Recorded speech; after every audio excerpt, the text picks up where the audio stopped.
রাখুন।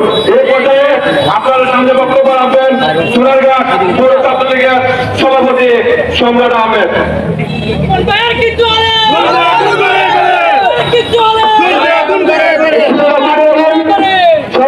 প্রথমে আপনাদেরকে আজকে আমি আমার পক্ষ থেকে